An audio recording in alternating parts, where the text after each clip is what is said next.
Good evening. Welcome to the special city council meeting. This is a budget session. This is Tuesday, May 30th, 2017. It is 6:30 p.m. If we could remind everyone to silence their cell phones, and if you have a pager, silence that. Let's see, Madam Clerk, could we have roll call, please? Councilmember Vega. Here. Councilmember Starbuck. Present. Councilmember Osborne. Here. Mayor Pro Tem James Mosby. Present. Mayor Bob Lingle. Here. If you'll all please rise and join me in the Pledge of Allegiance.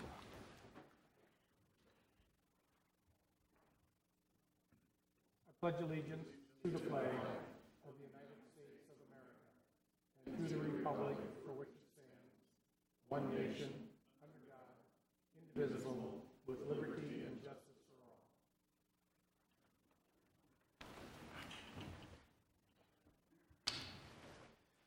Okay, we're going to have oral communication. If you could hold that to non-budget items, if you have anything else you want to discuss about, and then we'll have public comment when we're discussing the budget. So if you have something other than the budget, now if you can't stay for the budget hearing and you'd like to make your comment about the budget now, and we'll be leaving, you can certainly use this time there. So this is oral communication. You have 3 minutes. And seeing no one rise, we're going to close oral communication. And we're going to go under new business. And Mr. Weimiller, you'd like to start the discussion? Thank you, Mayor.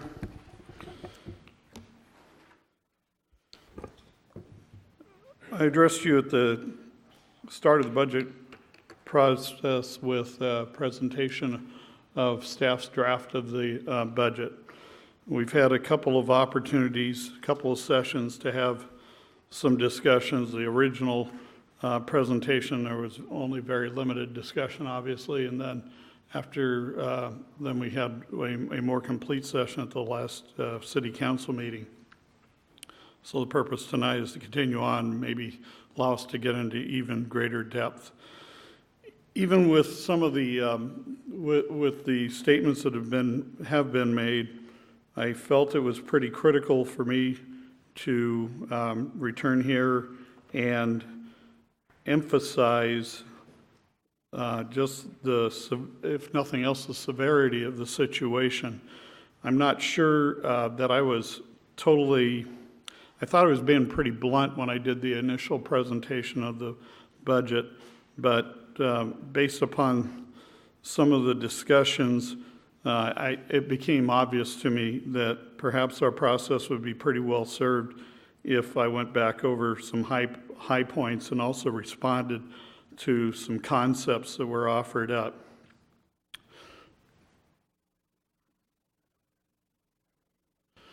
First, I do want to point out there was one question that was asked of me by council about what was the amount that would be forecast as being revenue for the 3 revenue streams that I had proposed. And I believe it's critical for us to look not only at this budget cycle, but at the budget cycles to come, because that's what really tells the story and gives the emphasis and how critical it is to have these tax measures considered. So for the 17-19 current proposed budget, we counted on revenues of $1,363,000. These are all numbers in thousands of dollars.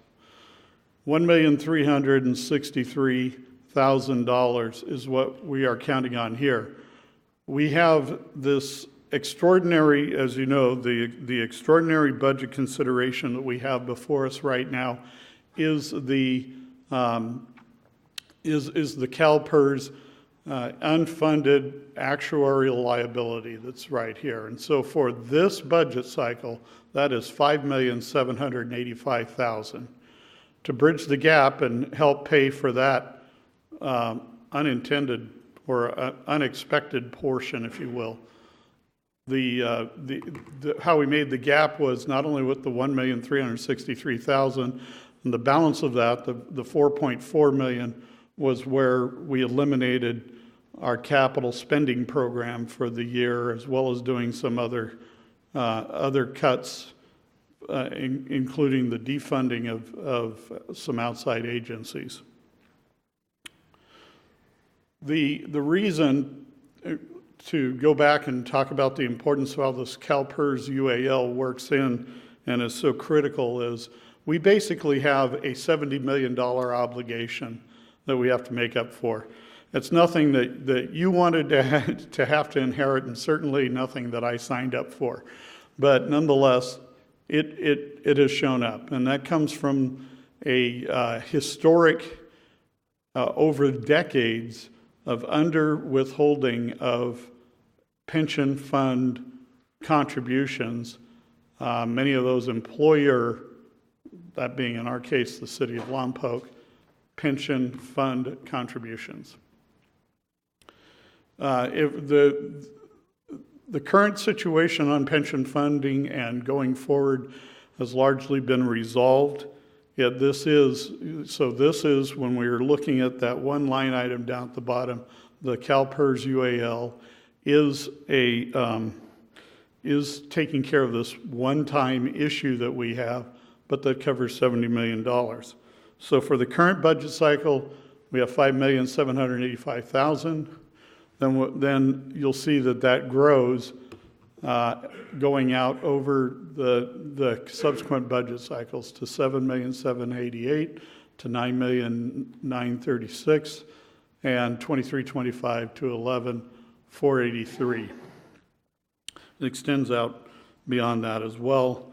That's at probably about the point where we start peaking out.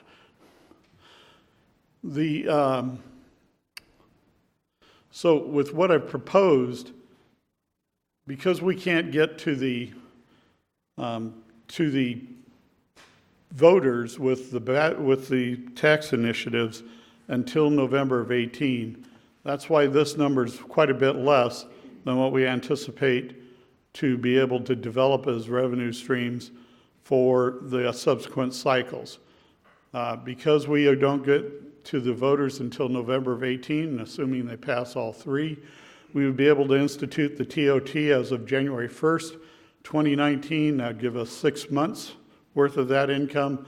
And for the other two, we'd be able to institute at April 1st, 2019. That gives us 3 months of the sales tax and of the utility users tax, or UUT. For the subsequent cycles, we'd have those three for the full 24-month cycle.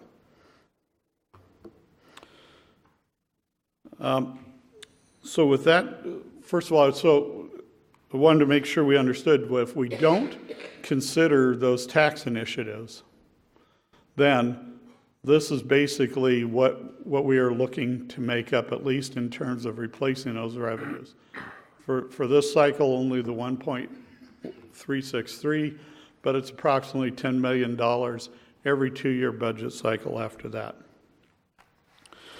Now, I want to pull that out of the picture for just a moment, pull the CalPERS UAL out of the picture and tell you that we are actually fairly healthy, the healthiest we've ever been, at least, in terms of our budgeting and our revenues for the general fund.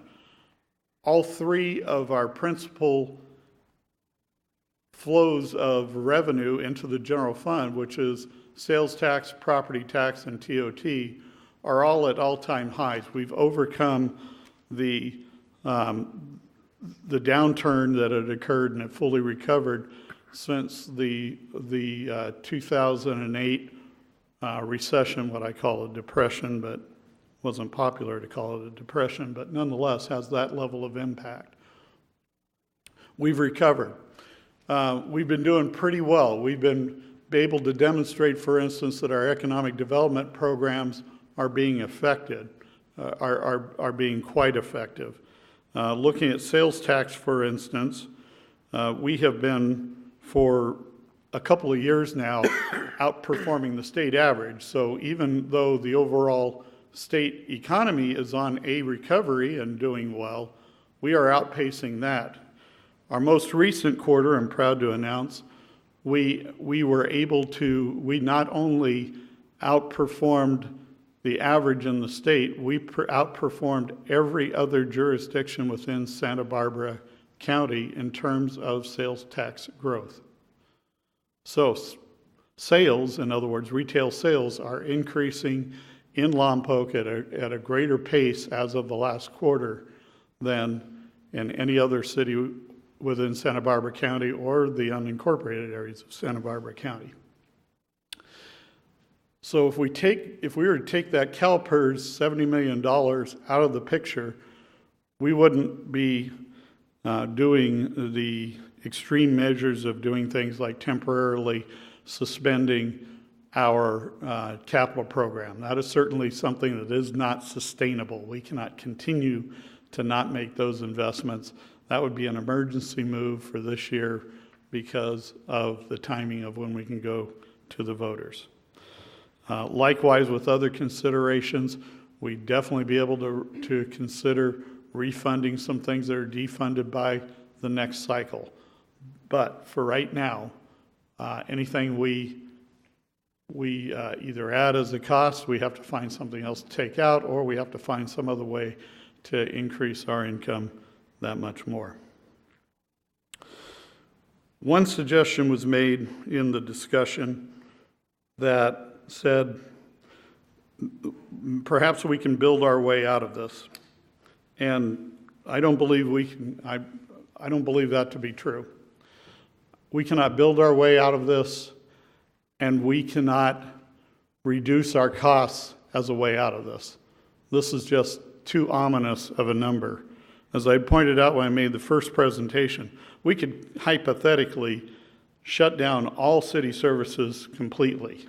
And we are at a point, if we are going to be talking about laying anybody off or reducing hours, we're talking about we have to identify the services that we're reducing. We could eliminate all services altogether, and we still have the same $70 million bogey that we have to resolve. That doesn't go away. So let me address about, just to make sure that we've got the facts right, that we're doing the math, on explaining why we can't build our way out of this.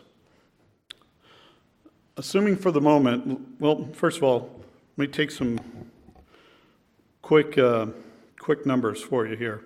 Allow me to do some fast math, because we ultimately have to do math. We might be really nice people, but it's not going to give us the excuse to not engage in the math to test whether these theories work or not.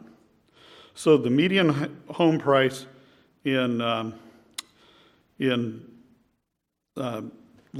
it's going to be hard for me to do this, and I'm going to write some things on the board.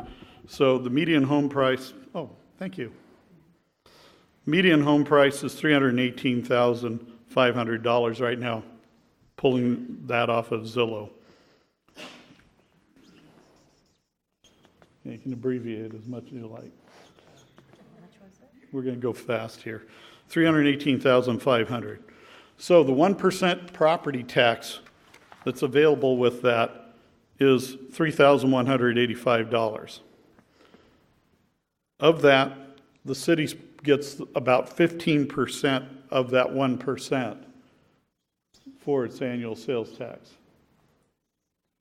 which is $478 a house. So that's the amount of property tax income we expect to get for building a house on average here in Lompoc right now. Now I'm going to set aside, for the purpose of this math, set aside the fact that in cities, residential real estate, single-family residence, multifamily residence are, from an economic standpoint and a cost of city versus revenue, is a dollar cost loser. It's a negative number. In other words, we don't take in from a household as much as we spend out in services. Single-family residential, multifamily residential, that's the case. With industrial, it tends to be about a wash, and it's in the commercial areas where you generate more income than you have expenses in providing services out of the general fund in almost every city, including in ours. So with that 478,000, and we're talking for a $10 million deficit every 2 years, it's important to look out beyond this one because we're doing some one-time things this year to fill the gap. But looking out at the $10 million every 2 years is about $5 million a year. $5 million divided by the $478 a house, to make that up, that lost revenue, if we don't go to the voters, to make it up, we'd need an additional 10,460 housing units. We currently have 13,335 housing units, or in other words, we need to grow by 78% and do that in 2 years because that payment's coming due in the 1921 cycle.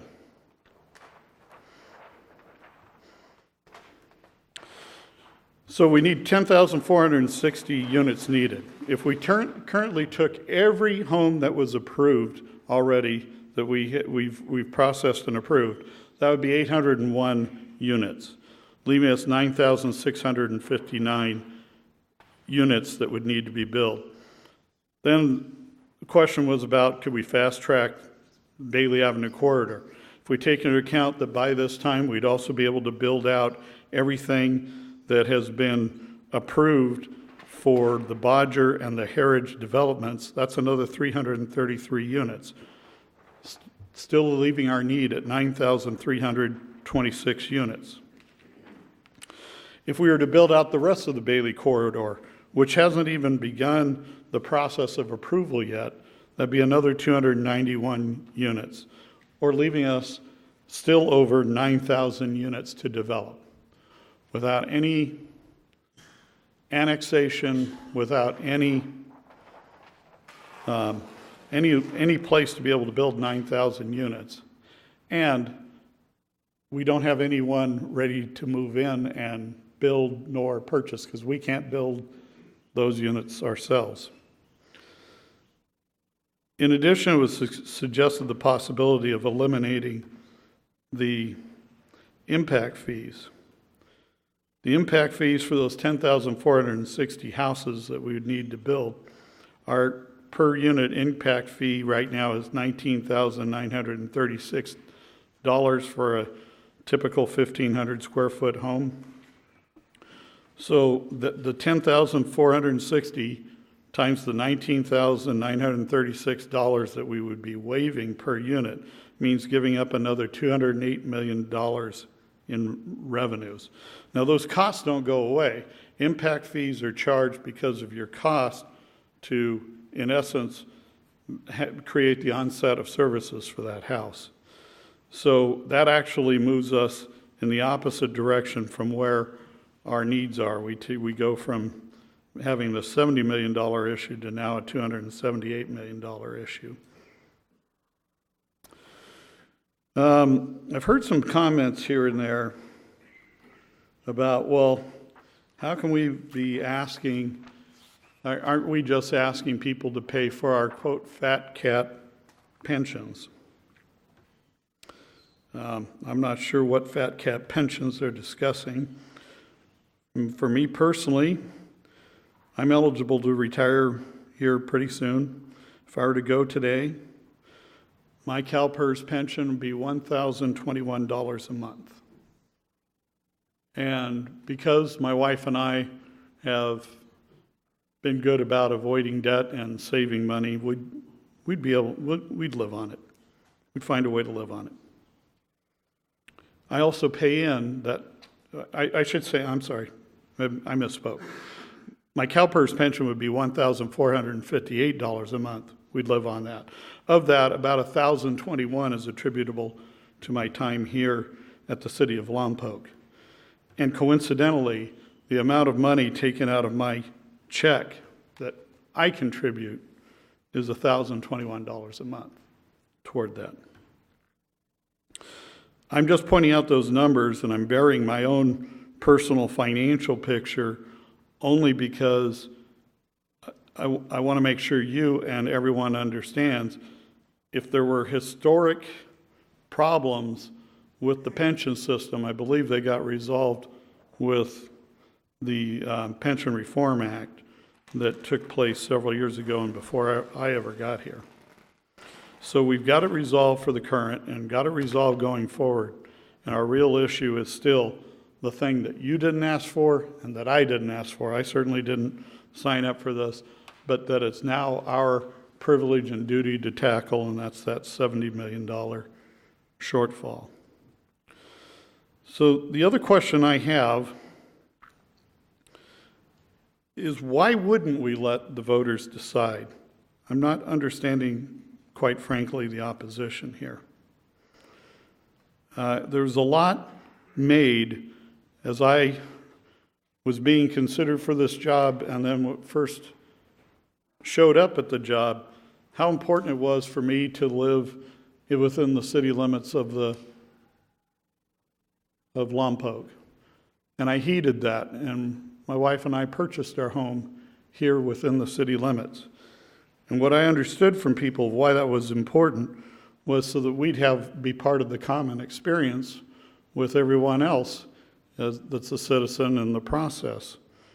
So now I put on my citizen hat and say, yes, why aren't the citizens, why wouldn't they be given the opportunity to make their decision about the services they receive and then decide whether or not they'd want to, in essence, impose a tax on themselves and fund those services. In the example that I was giving you, I wanted to remind you that we would be growing by 78%, and that's what it would take within the next 2 years to be able to replace just the income, but it doesn't take into this account, like I had mentioned, the expenses that go along with that are actually larger than that. You would have to be willing to leave your police force, your fire department, your parks maintenance crews, all at the current levels, and while this growth expanded, and thereby making the city's effective force of its services decrease. All the more reason I think it's important to inform the city and its citizens and give them the opportunity to make that choice. It has been brought up to me before, I've heard it several times, that, well, we tried running tax measures and those failed. I wasn't here for those elections, so I can't make any sort of informed observation about why they might have failed. But I can tell you a couple of things. One is this past November, statewide, there were 56 such items on various local ballots around the state. 54 of them passed.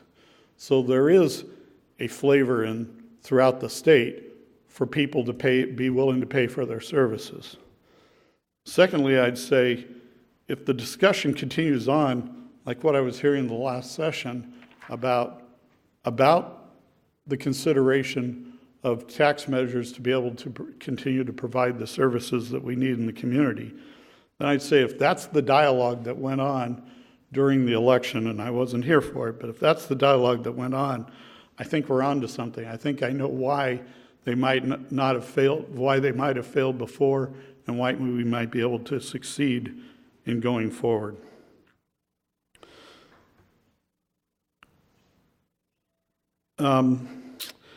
One final thing I did want to point out. Do you have the other slide about?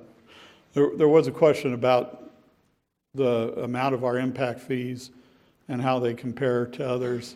Got some quick numbers here.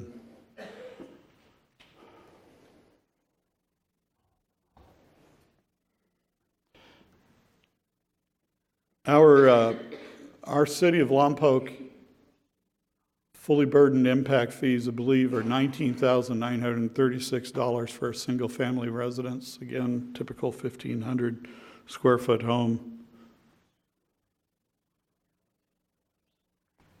If we're looking at 3 places close to us, Buellton's, I know this is very hard to see, I apologize, but I believe that number is $9,860. So theirs is less. Santa Maria is $31,254. Theirs is more. Goleta's is $61,146. Theirs is more. I I would say these are the impact fees we're charging and that everybody else is currently charging.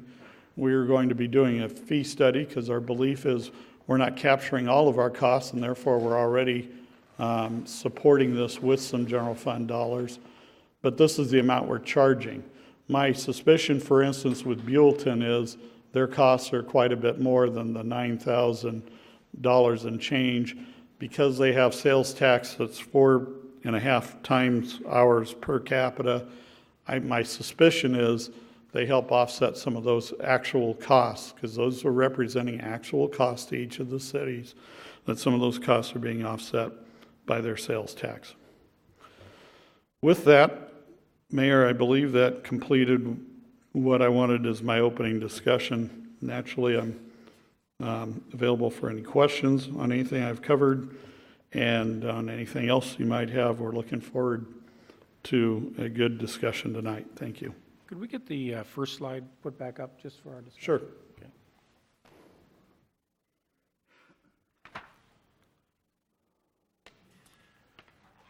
So, Councilmember Mosby, had your light on?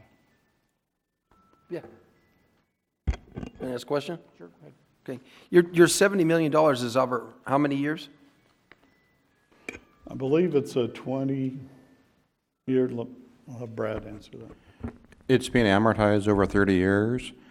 One thing to keep in mind, that $70 million that we have right now, because it's not held by CalPERS as an investable asset, it's charged the same rate of return that they are expecting to get from their investments. So it's basically a loan, and that $70 million is at a loan rate of 7%.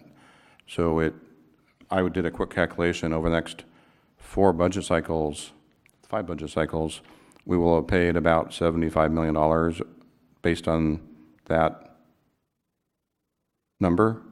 But the 70 grows as we go along because we're not paying enough to satisfy that interest component.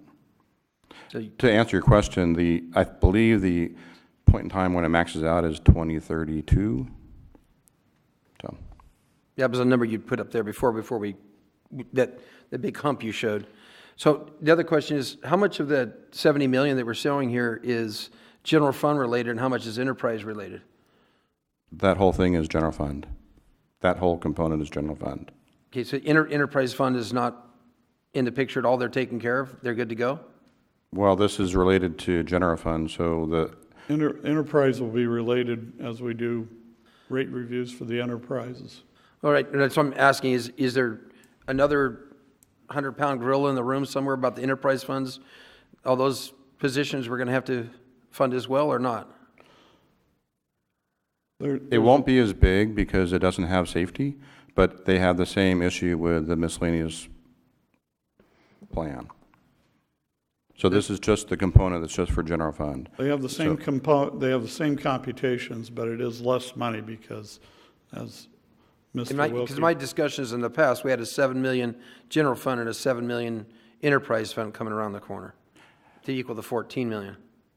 The 70 million that we're talking about is not what these numbers are. These numbers are the 70 million plus the compounded interest. So to pay off the $70 million for the general fund will require those payments. So it is $70 million for the whole entire city. This is the component showing up there is for the general fund. Okay, so the 70 million is including enterprise. Yes. Okay. Thank you. Councilmember Starbuck. Yeah, one of the components on the growth that we're not factoring in here is if we would use the example of 100 homes, what would the increase in sales tax revenue be? Since that seems to be the only thing that's growing, what would 100 homes bring in here in additional sales tax revenue? Property tax, like you say, 15% of 1%, that's a fixed number. But with disposable income, suddenly purchase power, et cetera, now we're getting into some more dollars in here. If you were to grow by the same 78%, we would assume the same rate of expenditure. So our current annual sales tax revenue is, Brad, every year, every 2 years, whichever way you want to express it. 3.5 million? The per capita number? No. The city's revenue from sales tax on an annual basis, About $4 million. so you'd expect with 78% for it to go up 31.2 million. I mean, 3.12 million, I'm sorry. Mr. Weimiller, looking at this chart right here, it's a little frightening. I'm going to say something no one really wants to talk about, but let's say we do not go with the tax measures, and we still have this $10 million that we're going to have to come up with in the next budget cycle. Are we talking bankruptcy at that point? Yeah, thank you. Much as I hate to say it, that is where I believe where we are. And I've avoided using the words Lompoc and bankruptcy in the same sentence before. But I've been over and over in this, and I really see that we are, particularly given how close we are to hitting the bogeys, that we're just a couple of years out, we are at a pivotal point. Either we are going to, and I'm not saying this to be overly dramatic, we are at a point that we're either going to put this before the voters for their consideration of these numbers or numbers like this that you might allow them to consider. And, or I believe we're looking at bankruptcy. I do not see another way out of it. That was the purpose of my discussing through that we can't build our way out, that we can't cut services out to make those numbers. It is the only path I see out. And I haven't heard another one from anyone yet that will hold up under the math. Okay, Councilmember Mosby. Yeah, I was at the Bailey Corridor hearings, and at that time, the max build-out at Bailey Corridor was 2,200 housing units. So your numbers seem to be off of what was discussed about 5 years ago in the full discussions of that. These are the numbers that were given to me last week from our planning department. Okay, well, you got They are the ones- 270 acres. Those are the AB 1600 fees that, I'm sorry, excuse me. Those are the approved residential units that we have so far. I'm talking about Bailey Corridor. If max build out of Bailey Corridor was 624 is what it's showing here. up to 2,200 housing units in the Bailey Corridor. So that was the full length of discussion 5 or so years ago. Mr. Wilkie, if I could, what percentage of the $70 million is enterprise then? Is it a 50-50 approximately, the obligation between enterprise and general fund? I can look through the budget, the CAFR, and see if I can figure that out for you.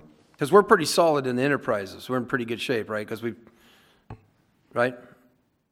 we're able to recover that. I mean, granted, some of the pipe replacement stuff might be difficult, so maybe approximately half of this has already looked like it's covered with the enterprise funds. I don't believe This was my discussions have been in the past couple of years. Covered by. The graph that was up there is only the general fund.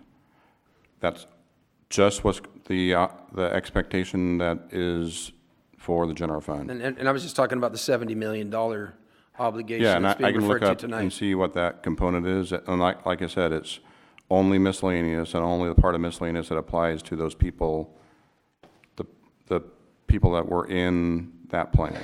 So, because safety is entirely in general fund. So I'll take a look and I'll get back to you. Right, I mean, that's been my discussion. I mean, and the reason why this is because I went in depth with this before when we were talking about building the $29.8 million fire station. This was my concern because I saw this PERS debt coming around the corner. And roughly 3-4 years ago, when the PERS man sat here and said, everything is great, I'm going to get 8.5% return on investment, I laughed at him. There's no way you were going to see that. And that was my concern before about the fire station, that we couldn't fund this, and what a mess we'd been in with that obligation. But I really think the numbers ought to be tuned up a little bit, because you're bringing a $70 million obligation in front of us, and we're not sure how much of that's already going to potentially be covered with the enterprises, any of the utilities. Again, the 70 million that's on that slide is only the general fund. Yeah, so that we can be crystal clear. He's going to bring them back. That's general fund, that's the general fund look over the next 8 years.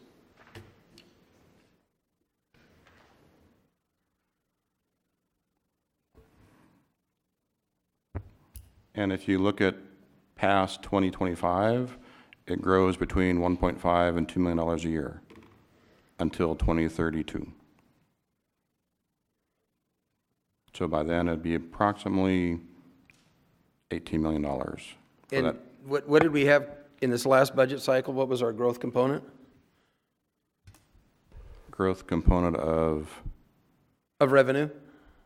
about 2 to 3% overall. What's that work out to dollar-wise? The growth was about 2 million. So we have a 2 million component. So if you put that in, what is the potential growth component over the next 30 years? Have you done those numbers to see where we're going to go if just from a movement of natural growth? I mean, if we're going to get $2 million a year over the next 30 years, you're going to get $60 million just in the growth component. I mean, has that been calculated into the equation? So you're saying that everything else stays at no growth. So I'm just trying to put all the numbers on the table. I mean, we've got a fearful picture up here, but I think there's some other numbers that aren't out on the table yet, and that's what I'm trying to get so we can see. I mean, if we have a $2 million natural growth in here already, natural growth without anything else of it, and I think the Bailey corridor numbers are wrong, but if we have everything moved together, enterprises seem to be covered. I know we have 111 employees in the utilities currently right now, I believe it is. I would think we would want to do some rate studies to determine that, because the rate studies we did in 2013 never contemplated the rate reduction from 7.5 to 7. So Right, well, that's what I'm getting. There's a lot more numbers that are out here other than the big one that's put before us. We're seeing the dark doom and gloom, and we're not seeing the other movement. Now, granted, like I say, I think there's a lot more that needs to be put out there. We're seeing one side of the equation. I don't think we're seeing the whole equation. Well, we're certainly prepared to give you the whole equation, including whatever assumptions you want to make. It's not that we're covering up or trying to paint dark gloom and doom and gloom. Quite the opposite. I'm trying to give you as factual and straightforward a picture as we have. If you'd like to rosy it up some, then we can do that as well. I'm recognizing we do have some revenue growth that is going to be both organic and some that's going to be as a result of our economic development. I also recognize we've got some inflationary impacts that are going to drive some costs up as well. So we didn't get into making either of those predictions for you as we presented this, because we wanted to make sure this didn't have any cloudiness to it at all. One of my concerns and frankly frustrations has been at times when I brought concerns out before, really it feels at times like, I get ignored. And I realize, I don't mean to sound like I'm whining like poor me, but really this is a time, please just at least acknowledge that you're hearing the message that's being said here. And we can agree to disagree, and we can do that professionally, and that's fine. But just at least acknowledge there's this issue out there, and we have to find some solution for it. This is the only one I see. I'm definitely open to any other thing that might be offered there. Councilmember Starbuck. I'll go on the assumption that the ballot measures would fail. On a presentation here a couple of meetings back, though, we had our capital replacement obligations listed. Well, we had 44 million for this budget. 1921, we listed 29.5 million, and we go all the way out to 2032 at 188 million. And when you look at the capital improvement plan, some of this is so out of reach of what we can do. Can we do away with some of these projects in the capital improvement We plan? necessarily will have downstream? to. What we did in that exercise is identify what the needs were. But these are requested in this budget period. And I took them out. We went through our capital process first and then got into the budgeting. And when it became obvious of the situation that we were in, that's why I stripped out all the capital expenditures for the current year. But that was still a valid construction of what our needs are in the community.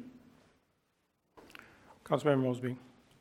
At the last meeting, we asked that you bring the budget back or budget numbers back, not assuming they were passing these taxes. Do you guys able to compile some numbers for us on those? Yeah, we're ready. First of all, with the chart that you were shown,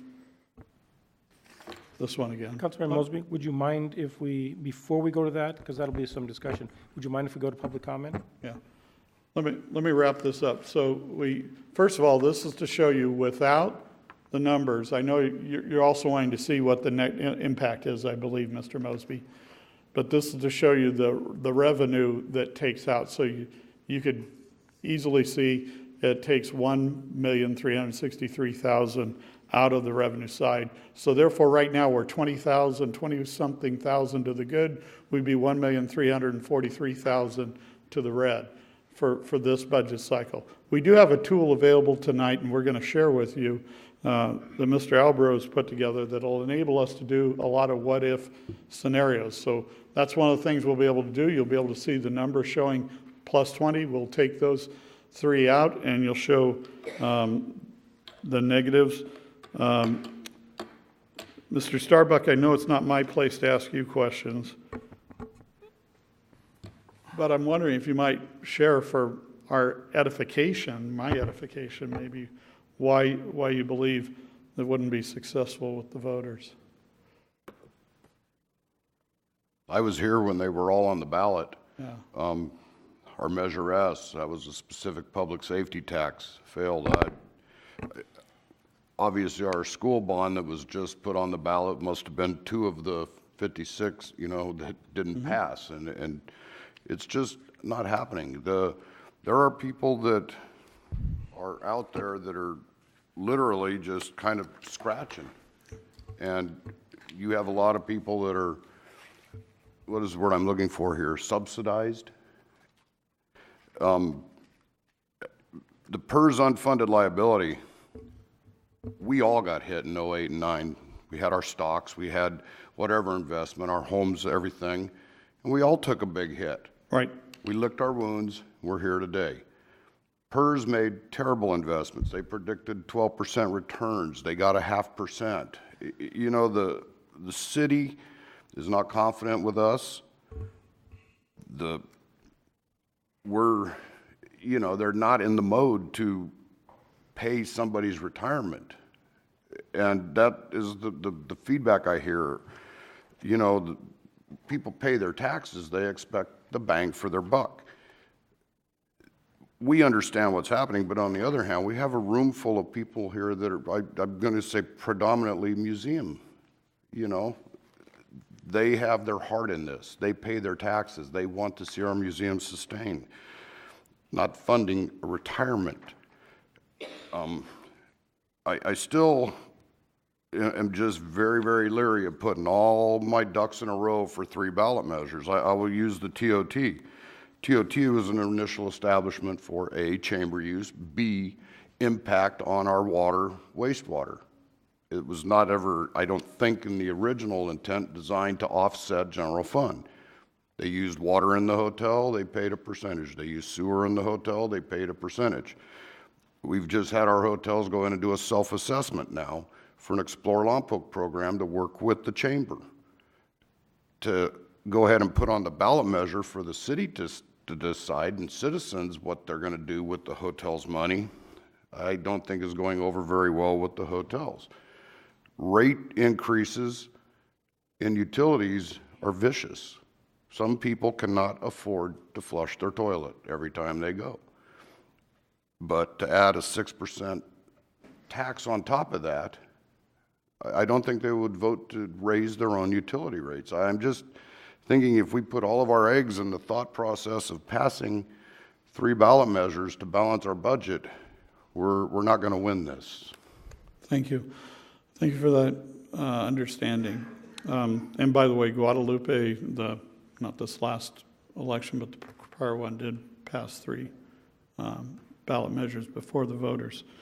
I would appreciate having the opportunity of the next 18 months to be able to educate the community on basically the choices that would be before them, and to allow them to make that choice. As to putting all the eggs in one basket, I don't know what the other basket is. I recognize, because you've said again about paying for retirements. The retirements this is paying for are people that have retired. That's people that were here and gone. No, I understand. Before I I was mean, here. the public perception currently here is, And that's part of what I'd like the opportunity over the next 18 months to be able to correct. Councilmember Mosby. Yeah, you mentioned Guadalupe. Guadalupe passed something a little different. They did have a sales tax increase, but primarily their taxes were on businesses. They had a business license tax, and they had a utility tax on businesses. It wasn't on the independent people, so it is an apples to oranges. They were also recommended to surrender their charter. They were in desperate situation because they were borrowing from funds they weren't supposed to be borrowing from. So they were in a little bit different predicament. They were looking at surrendering their charter, is what the grand jury, I believe, recommended with them. So they were they were really obligated, but they didn't put it in the voters. When you do that, it's a difference. It's an apples to oranges comparison. We'll disagree. I see it as apples to apples, 3 to be exact. Councilmember Vega. Yep. Patrick, I do see that the burden on this, with these tax measures, would be overwhelming for many of the residents in Lompoc, especially with the income level that's been projected. We have been the affordable housing area. Again, we just lost one to the state as far as the Woodstone Apartments that was overruled, which has kept our median income exceptionally low. So I think the hardship would be on the hotels. We've heard from the hotel owners, and of course nobody wants a tax. They were willing to tax themselves for Explore Lompoc, but they thought there was going to be some appreciation and benefit to that extra 2% tax by trying to sell Lompoc and increasing our sales tax. At what point would if these ballot measures were not to move forward, or even if they weren't approved, would it affect city services to the public? I think that's probably one of their main concerns. The people having services right now, I'd like to reach out to them to make sure they understand, what do we stand to lose here, and what position does that put you in as a city manager, okay? Or is it even affected with these ballot measures? Yeah, it's effective pretty immediately, because we're counting on some of that revenue for this budget year. So for us to cut in this budget cycle, $1,363,000 more than what's already been cut, that has to come from a reduction of services. Anything we're talking about is a reduction of services. By the next budget cycle, let's say we can pull that one off. By the next budget cycle, that's a $10 million, that's $10 million that's missing out of the revenue. Maybe you didn't need all that. Maybe we just had to worry about coming up with the $7,788,000. So there's that much worth of services at that point. So yeah, these are very real impacts happening pretty immediately. I can't tell you precisely. It looks to me like we're 2 years out of when the biggest impacts would hit. You'd have some in this coming 2-year cycle. It would be a wallop 2 years out. As an advocate for the people that put me in office, we also realize that the city's expansion and growth has also happened here within the city walls here, as far as new positions being added, new asks, so to speak. I'll use Kurt Latipau's word. How severe are those impacts? Again, it's a different way of asking. Do you see City Hall being downsized? Do you see trash going down to 1 day a week? Do you see that we're no longer going to be able to purchase any new equipment for the fire department and the police department? Right now, we already took out, those are distinct and separate questions. So, for instance, to answer the last one, Right now, we don't have money this budget cycle that's been taken out to buy a new fire truck. We can't do that every time. We're going to have to come up with one at some point. So I would see that as being possible for the next budget cycle if we were able to present that to the voters and if they saw the value in funding that sort of thing. As to positions, I received a number of position requests. Those that I approved were those that either had no fiscal impact or those where we were actually saving money. So for instance, there was a position for the landfill that's actually able to save money. It's not saving money out of the general fund because it's part of the solid waste enterprise. But it is able to save money more than what it would cost to continue on with our process of providing them a mechanic services from fleet down at the yard by hiring someone who's a mechanic operator on the needed piece of equipment up at the landfill. By adding that position, we're actually saving money. So that's the process I took. So there's no big explosion or expansion of personnel. The personnel that has been identified is to either bring savings. I'll go back over them. I'm trying to remember because originally I had probably reviewed 80 requests and I can't remember the exact 9 that are in there, one sort or another. Sometimes it's just a job reclassification, not an increase in costs. You know, Patrick, and one more question here. You know, for the general public, as we see increases in our own utility bills, there have been huge increases over the past several years that were approved. And along with that, it seems like the key word, we're increasing revenues, but it sounds like even with the increase in revenues, we're still going to be treading water to fulfill this CalPERS obligation, which we were being kind of told that, hey, we're increasing revenues for infrastructure, for other needs, okay, that were direct, okay? And you know what happens here, okay, the reward from the people I see out there is, hey, we save water, we get our bills increased. And I'm bringing this because these are the people that have come to me with these questions. What's the reward here? I guess we're still treading water, I guess, and which, I guess just to clarify the severity here of the situation that you're presenting is, I don't know exactly what you would say to that, to the people here that are here having hardships already because of the median income, because of the population growth. You know, most of the jobs that we have are in agriculture and the service industry, which are not high-paying jobs, okay? I think that one of the things that I've been told here is there's people here that have said, hey, as soon as my kids graduate, I'm out of here because I can't seem to get ahead here. So these are the people that I've just typically taken comments from because I do go out there and reach out to see where the hardships are. Okay, you guys in the utility department, you guys know better than we do how many people are coming in with yellow slips and red slips every month and experiencing that hardship. How do you tell them what's going to happen here, okay, with this, are we going to chase them out of town or what are we going to do, Patrick? You know, it's one of my questions here for the budget. What exactly?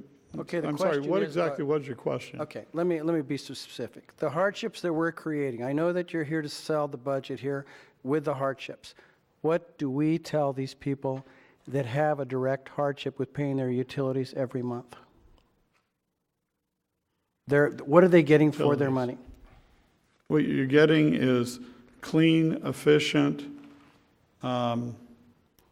on-time services at a bargain that our city utilities are cheaper costs than comparative cities around, or just step outside of the city limits and go up into Mesa Oaks, Mission Hills, Vandenberg Village and compare the costs of those utilities with these. Basically, you're getting a bargain here and you're getting a bargain at a quality level. That's what I would tell them. There's a minimum cost to subsist, and we do a pretty good job of providing a level of service in all of our utilities to ensure that they're getting that and getting that at a bargain price. but it costs money, and particularly in California, it costs quite a bit of money to operate.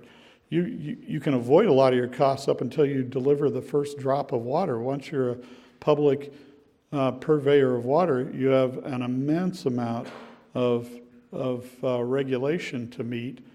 And so we're able to cover that and cover that with fairly decent efficiency and definitely at a bargain rate. That's what I would tell them. Thank you. Okay, we're going to go to public comment real quick. You know, we are all advocates for the citizens, but we also have a fiduciary responsibility to keep the city afloat. And what I'm seeing right here is that it may not be afloat in 2 years unless we do something with this council now. And I agree with you, Councilmember Vega. What do we tell these people? That's why I think what Mr. Weinmiller is saying, give the people the choice. I don't know if, in this case, if we can speak for all 43,000 of our citizens. I think they need to speak for themselves, and that's all he's asking, is that we give them the choice to go with these tax measures. If Mr. Starbuck is right, we may be still sitting here in 2 years with this $10 million deficit, and we may be talking bankruptcy then, even if we go forward with the initiatives. But at least going forward with the initiatives, it may give us some chance. Well, actually, it will give us a chance. If those two come out, we're going to be, okay, we're going to pay for this $70 million nut over the next 32 years. Then we can have a regular budget. But without that possibility, it's guaranteed in 2 years in the 1921 budget, if nothing changes, we're looking at bankruptcy. So I think we should leave it up to the public at this point. Mr. Mayor, I am confident, I want to say for the benefit of all the council members, I think you will benefit from, after the public comment is done and we resume discussion from the dais, I think you'll benefit from seeing the budgeting tool that we do have available for you, that we'll be able to run what-if scenarios for you and see what it looks like adding services in or taking services out, or adding revenue in or taking it out. You'll at least be able to see the bottom line impacts of those things. Thank you. Okay. Okay, why don't we turn up the lights? We're going to go to public comment on this item after this really cheerful discussion. And we, as a council, I'm going to speak for myself, but I believe the emails came to the entire council. We probably received 25 to 30 emails from supporters, maybe more, 25 or 30 supporters of the museum. So every one of you that are here for the museum absolutely have an opportunity to come up to us and speak to us for 3 minutes. But if you want to choose 1 or 2 spokespersons, and if you all want to stand up and let us know that you are the ones, but like I say, we've received, can we get an acknowledgement from the council? Did everyone receive these 25 or 30 emails in support? Very passionate emails in support of the museum. So if each of you want to stand up here and talk, perfectly okay, we'd love to hear from you. Or if you want to choose 1 or 2 spokespersons, and you can come up there and in mass and show your support, whatever is your choice. So we're going to open this up for public comment at this point.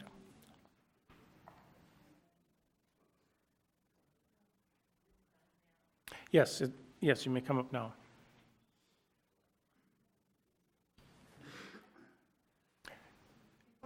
Sure, come on up to the microphone and talk. I have a card for the museum, but I want to talk about what you've just been talking about. Sure. The election or putting these things on the ballot. And my name is Wynn Clevenger. I'm a retired teacher, and you mentioned that the school board's initiative didn't pass, 1 of 2 in the state or something. And I think you need to realize that it was the board that cut their own throat on that one, because they put the bar higher.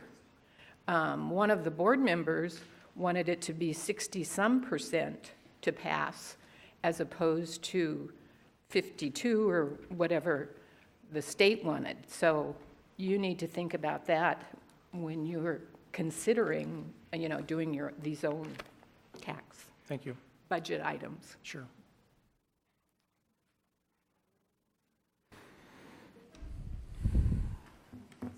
George Bedford, local activist. You guys got a tough decision coming up, probably 3 or 4 of them, but I run a business and I know what I look at the good scenario, I look at the bad scenario, but you have to figure all of them. You folks were put in this position by virtually PERS, mismanaging the funds that you and all of our employees here within the city have put their faith in. Okay, so it's no fault of yours, but you're stuck with the decision now.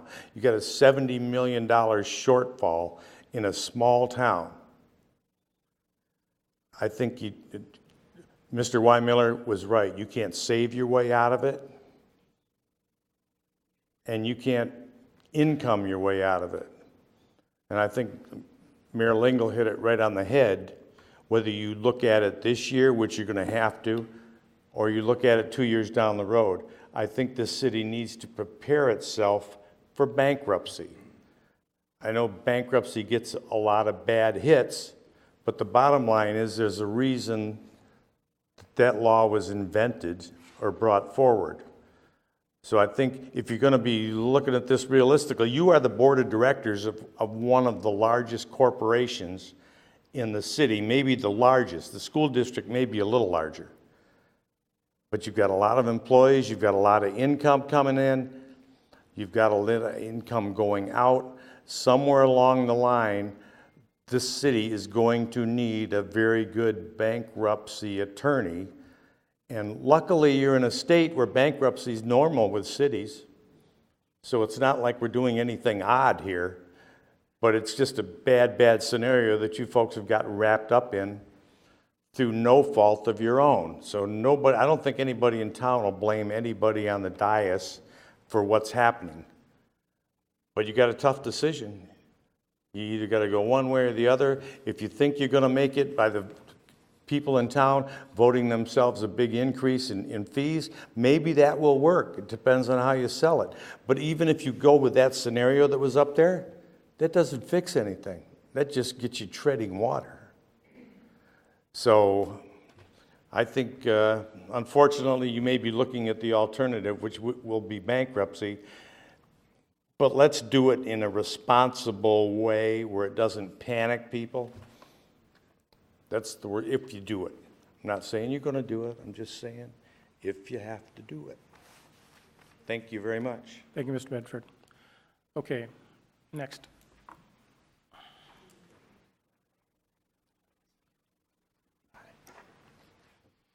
Thank you. I'm Ted Suchecki. I'm the treasurer of the Lompoc Museum, member of trustees. I have a master's in public administration. I've got 40 years government service, a lot of it dealing with business tag problems like you have. So I really appreciate the problems you're dealing with. However, I'm not here to pat you on the back. I'm here to offer maybe some constructive criticism. Listening to the scope of your problem, the size of our request, you're treading water in 5 to 8 foot swells, and I'm asking you to throw maybe a thimble of salt water into your face to protect our situation. But here, I'm sure all familiar with the museum and what it represents and its value to the city. Everyone entering the museum can see that silver plaque. It says, Clarence Ruth, longtime educator, gave the city of Lompoc a renowned collection of Chumash Indian artifacts, the result of many years of work, and this began the rich community resource of the Lompoc Museum. Lompoc is not the armpit of Santa Barbara. We are a fine city. I selected to retire here after working around the country with the Air Force and the government. And we want to dispel, the museum is not a location for country clubbers and Lompoc socialists. It's some place for everybody. We are the cheapest bargain that you can get. $1 admits a person, an adult, into the museum, and they can spend up to 4 hours of enjoying the culture and learning something. Point two, the cost of joining the museum as a member, and we have problems, we'd like to have more members, is only $25, not per visit, not per month, but per year. People spend more than that going to the Lompoc Theater and ordering a box of popcorn, or going, I'm sure, going out to dinner and having a bottle of wine, or if you got the taste that I have, buying half of a six-pack of what's on special at Albertsons at the time. We in the Lompoc feel ourselves, we're ambassadors of goodwill for Lompoc. Cutting our grants is going to really hurt us. And remember the motto of Lompoc. We are the city of arts and flowers. Where have the flowers gone? But anyway, to bring down to my quick summation, we have many visitors come through us. They get the impression of what Lompoc is all about. To me, the biggest pride is when I see a little 3-year-old at third grade come in with his parents, low-income parents, translating to them and showing them, sharing their family pride of what they've done. So I don't think you want to afford to lose the museum by cutting our small grant. Thank you. Thank you, sir.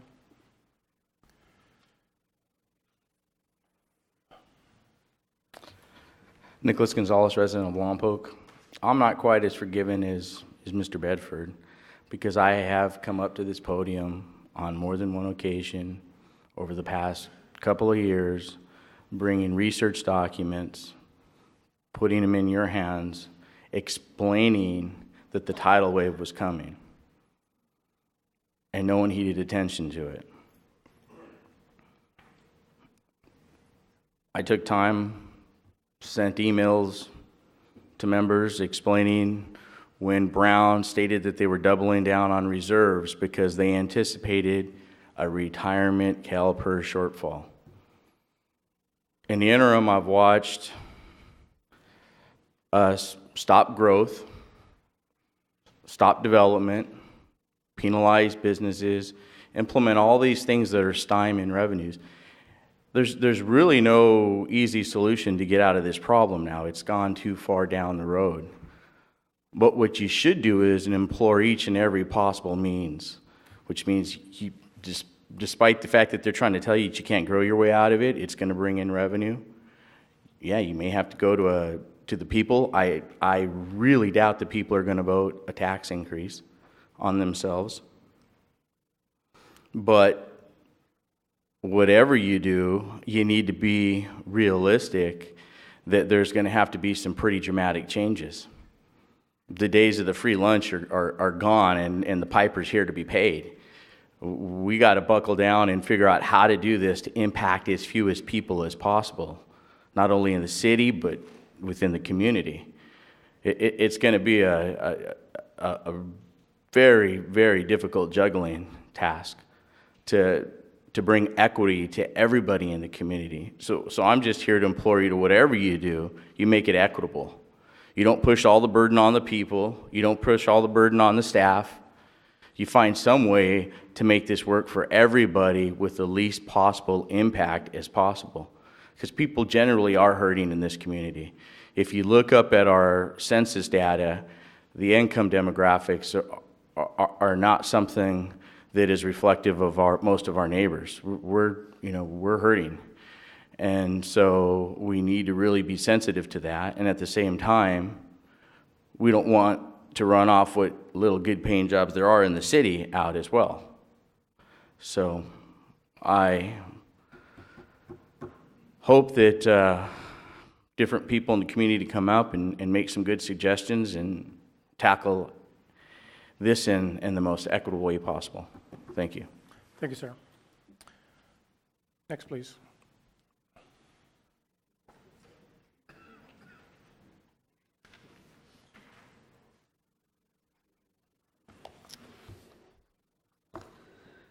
Good evening, Mayor Lingle and members of the City Council. I'm Ann McCarty, Executive Director for the North County Rape Crisis and Child Protection Center.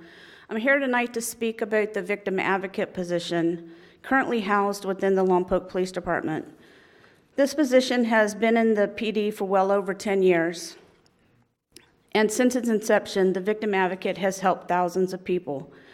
If this position is left out of your 2017-2019 budget, there will be a gap in services that will be created within the city, a gap that none of us can afford. This position is not, as some might characterize, as funding to an outside agency, and the center is not being subsidized by this funding. This position, for all intents and purposes, is a Lompoc Police Department position without all of the perks of being a city employee.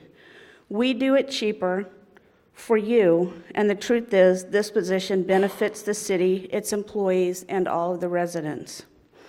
This past year, due to increasingly heavier caseload and needs within the department, this position has incurred overtime at a rate that has not allowed admin fees to be paid to the center as originally budgeted. The work being done within this position is critical and effective, from calming a survivor of domestic violence down while an officer investigates, helping with the restraining order, accompanying to medical appointments, photographing DV injuries, court advocacy, criminal advocacy, providing and procuring transportation assistance, administrative tasks for the LPD self-defense course, and attending to unsupervised minors removed from the home awaiting child welfare services, just to name a few. This position has assisted 377 victims by providing over 2,500 services since 2015. With other vital services lacking in our city, this position fills a gap that will most likely widen if it is eliminated. It's also important to realize that the victim advocate position is the only full-time victim advocate position within the city, and it is solely at the disposal of the Lompoc Police Department.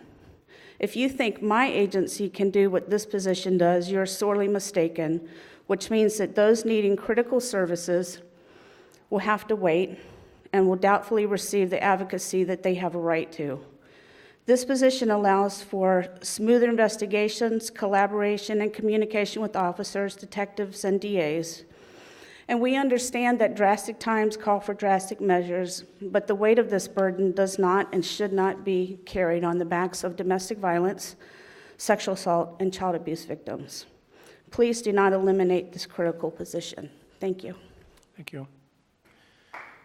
Oh, wait, just hold on until we're all done. Okay, so how many people from the museum are here? How many supporters of the museum? Stand up. Yeah, stand up, okay. So if one or two of you... Yeah. Yeah.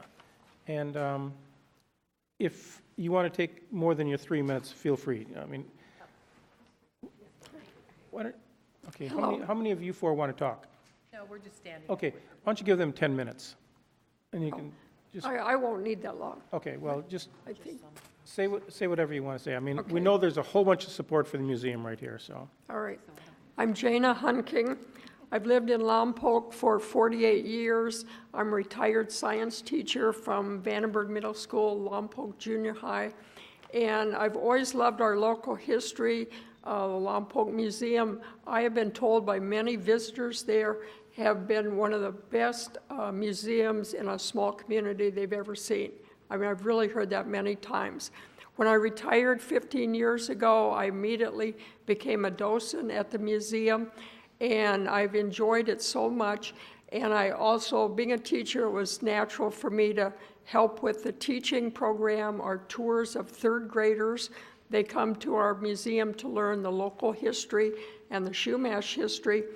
Fourth graders go to the mission, and third graders come to our museum. We've been hosting them for many years on Tuesdays, almost many Tuesdays of the whole school year. They come, and they've always seemed to enjoy our tours. They have hands-on artifacts, real artifacts to look at. We also work with Artesia School. Only this morning, I worked at Artesia with 40 third graders from Buena Vista. They dressed up in costume. I'm in costume when I work there, and it makes it very enjoyable. I mean, if you haven't been to Artesia, it's part of Lompoc history. It's part of the museum who runs it. This is so important. And in closing, I just feel that to keep the living history of Lompoc we need to keep alive. We need to keep the museum alive. It's in the historic Carnegie Library building, which is very historic in itself, over 100 years old.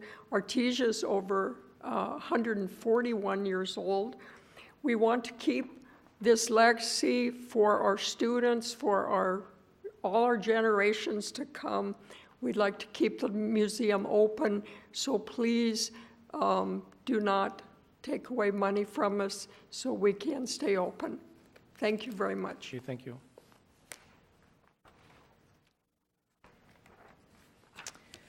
My name is Lisa Rankin. I'm the director at the Lompoc Museum and have been since 2001. I could talk about, and I'm not going to use up the rest of the time either. I could talk about, the legal arrangement between the long history of the relationship between the city and the museum, between the city and the Ruth family, whose collection started the museum. But I hope everyone is aware of that. In 1969, when Clarence and Jenny Ruth donated their very large collection of Indian artifacts to the city, and it was donated so that it would be displayed in the Carnegie building. And since then, we've had 48-year relationship where we have made that collection available for people in the community and out-of-state visitors, out-of-town visitors to view. Like Ted, our treasurer, said earlier, it's about the best bargain in town you can get. It's a $1 donation. It's not even required for adults and free for children. So there's that. There's the long history of the relationship. There's what we do. We're in the Carnegie building, and as I know, any historic preservation officer would tell you that the best way to preserve a historic building is to have people in it having used it. It also brings the community in. It's the most historic, most important architecturally, I think without a doubt, public building in Lompoc and the oldest. It's a bargain. It's a place for locals to bring their family heirlooms. We get lots of calls. We get lots of people bringing and want to know what to do with it. No one wants to throw those things out. Family member dies and they're left with things and they don't know what to do with them. And we work very closely with the Historical Society in town, and when it's something that we think is better for them, photographs, things like that, we pass them along. We act as ambassadors. I mean, I can't tell you how many people I refer to other downtown businesses, other local restaurants, things. If you value Lompoc history, where we came from, who we are, if you want to see a historic district in the downtown area, if you really support that, you can't let the Carnegie building go unoccupied. It's a cornerstone. It and the Veterans building, they're important parts of that. We are doing everything we can. We operate on a shoestring budget. I mean, about $85,000 to $90,000 a year is our complete budget. About 60% of that is from the city grant. I will tell you that, it's not something that you can take a break for a couple of years and say, well, maybe we'll revisit this in a future budget. When you see our tax returns, you know what we have, you know what our resources are. We won't be there as we are now, at least, in 2 years. So I don't envy any of you the budget crisis that there is, and I can see by the numbers that it's there. Our $58,752 a year is not going to make a dent in that. I know every little bit always helps, everyone says, but clearly, we've got to be one of the best bargains in town. So I hope that you will continue to support the Lompoc Museum. Thank you. Thank you. I don't want to slight anyone from the museum, so if anyone else wants to say a few words, please feel free to step forward. Okay, and sure.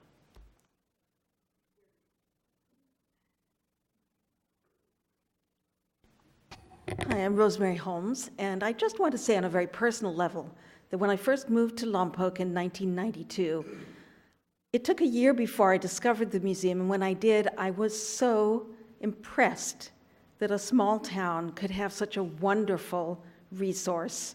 I learned about the Chumash Indians and their artifacts, of which I knew very little.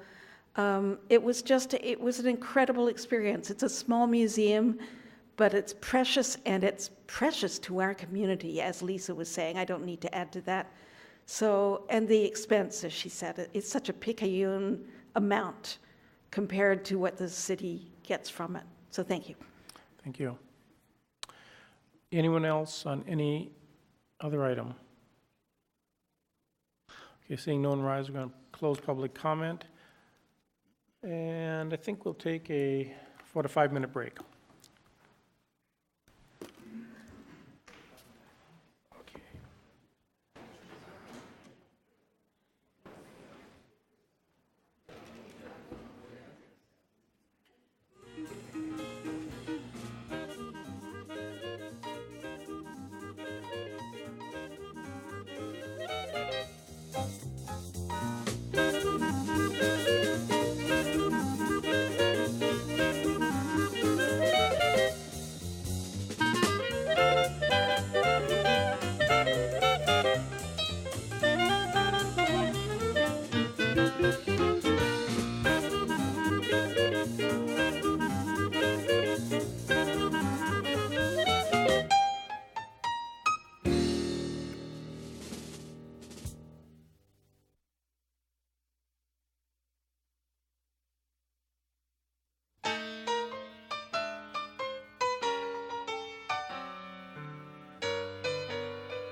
some confusion. There were several people in the public that thought we were just taking public comment on the museum. So this is, I'm going to reopen public comment. So if there's anyone else that wants to talk to us about their budget item, come forward. We're going to reopen public comment. Thank you, Mr. Mayor, members of the City Council, members of the public and staff. My name is Chuck Flax. I'm the Executive Director of C3H, the Central Coast Collaborative on Homelessness. And you all were here, and some of you were here last week, when we discussed the real crisis of homelessness here in Lompoc and what the community is doing, not just C3H, but many members of the community, the police, the fire department, all the different stakeholders, other nonprofits, the hospital, to address this problem of homelessness. We represent a small piece of this, but we're in a very much a leadership and coordinating capacity, and it was because of our efforts that we were able to have such a successful public forum. What we're asking for is that when you start to think about the cuts that you're going to be making, the small amount of our budget, $17,500, which is what we're requesting for over the next 2 years, represents just a small piece of actually the effort that we're bringing to the community. In days past, weeks past, I've given you a spreadsheet that shows that we're actually leveraging about $50,000 that we're bringing to the community in terms of services, and that doesn't include the AmeriCorps members, which is another $18,000, plus all of the leadership and essential benefits that come when you collaborate effectively. So we're seeing some real, I think, exciting changes in how homelessness is addressed in Lompoc. We look forward to working with you over the next 2 years, 5 years, 10 years to end this problem. And so we hope you consider that based on the discussion we had last week when you are making your cuts, if that's where you go. And thank you very much. Thank you, Mr. Flack. Okay, anyone else have anything to discuss with us on the budget? Okay, we're going to close public comment, bring it back to the council. Mr. Mayor, I was wondering, I had mentioned we had a budget tool, and I found it to be very helpful to visualize how things increase and decrease as you make certain assumptions. So if you'd like, we can give you a real quick presentation, get that up Please. On the screen so that we have something to work with. Right now, I know some of those finer print, it's hard to pick up. But basically, we've got a reflection of the general fund here. This is showing general fund impact. And so right now, as we currently stand, it's showing, as you can see up in the right below the yellow box, where we are is a projected surplus of 21,546. We were in 40,000 and change, and then 46,546. We restored $25,000 worth of costs, if you remember from our last session, that were year one of the Human Services Commission's allocations. And hence why our running total right now is $21,546. We have selected components of the budget that are now available with sort of like a toggle switch on or off. So for instance, if you'll see down in the second section, we have elimination of funding outside agencies, and you've heard from different agencies. So for instance, if you were to say, hey, we really like, thanks, mine wasn't working, thank you. Thank you. So we've got elimination of outside agencies, and these were those that were shown domestic violence support, Chamber of Commerce advertising. The human service 1 year is still available. Of the 50,000, we've adjusted 25. Museum, C3H, this isn't really a charitable organization, it's our consultant, and we zeroed that out. So anyway, so for instance, just to show you how the tool works, if you decide, hey, that was pretty compelling what the museum folks shared with us, we could come over, click that, and now it shows for the 2-year cycle, if that's now included, we're 101,000 upside down, so we'd have to find other things to take out of the budget, or we'd have to add revenue somehow to get that back to where it's balanced. By the end of the day, this has to be zero or positive well, not by the end of the day, but by the end of June 30th, this needs to be 0 or positive. But, so clicking that back off for the moment, this is our current running total. And anything you'd want to consider, we certainly can. So, Mr. Weinmiller, what is the total of these different agencies? Can you, if we were to fund all of that, we're at minus 604, so we went from positive 21, minus 604, so it's about $625,000. Oh, right, there's the total. How about that? Okay, so if we were to fund all the agencies that we had funded in the past, we'd have to come up with $600,000 from someplace else in our budget. Correct. Okay.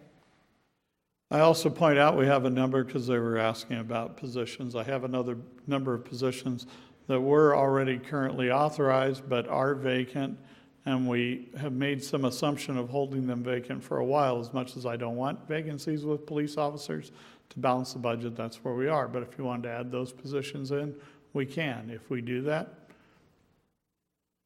we have to come up with money.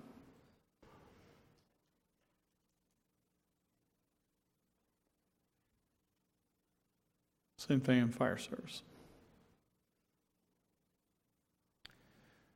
Okay, and then the small white boxes in the subsections, like that right there? Yeah, so that is a total. If we were to fund the 6 positions with fire service, it would be 195,000. No, that's the one That's the because one- I we was gonna say, added. boy, we fund them all, That's then the one we've clicked in. If we Okay. click them all, that's where you get back up to. So right now, that's adding in the position, not removing these positions, adding in all those police officer positions. Then we're back to 1.4 having to come up with. And by the way, could you click those off real quick so that we can show them about the revenue assumptions? Yeah. So we're going back and getting to our 21. Now, if you could go just down to this is where we're showing the three revenue adjustments. So if we remove the half-cent sales tax, we remove the TOT, and we take the 6% down to 0, with that creates that number there, if that's what you wanted as your starting position, so to speak. That'd be for this budget cycle. For this budget cycle. This is just this tool showing you for this budget cycle, remembering, yeah, this becomes minus 10 million into the next full 2-year budget cycle that follows. But for the purposes of balancing this one, that's where that puts us.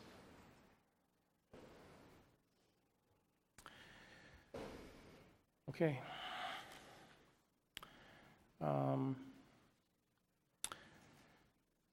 So, what, do we have, I don't know if Mr. Weinmiller, I don't know if I'm going to be out of line here. I may get myself in trouble or may get them in trouble with you. We've asked for people from the community to talk about, like the museum. Could I ask some from maybe from the fire department, police department, come up and try to talk to us about, yeah, I know they've talked to you about their needs. I'm gonna add, certainly you're welcome to talk to either and any and all. I've got faith in my leaders and they can speak for themselves. I do notice I've got my police chiefs here and the acting fire chief are both here. And they're able to speak and speak officially on behalf of me and on behalf of staff. There are other members that are here as well. They may be representing the labor group. I just want you to understand that as you talk to certain people, understand their role as they speak. Okay, well, since we're in negotiations with police department right now, I probably should not be speaking to the labor groups right now with them, but I'd like to hear yes, go ahead. With the POA, that's true. With the others, we are not in Okay, active that's good, okay. negotiation. But I'm just, it's not limited to the fire chief and the police chief. I've got staff here from across the city, and you're certainly, they're available to answer your questions. Well, and I think if I open it up to police and fire, I'd like to open it up to members of the other departments as well. So, do we have someone from the police department that'd like to spend a few minutes talking to us about the positions, your asks?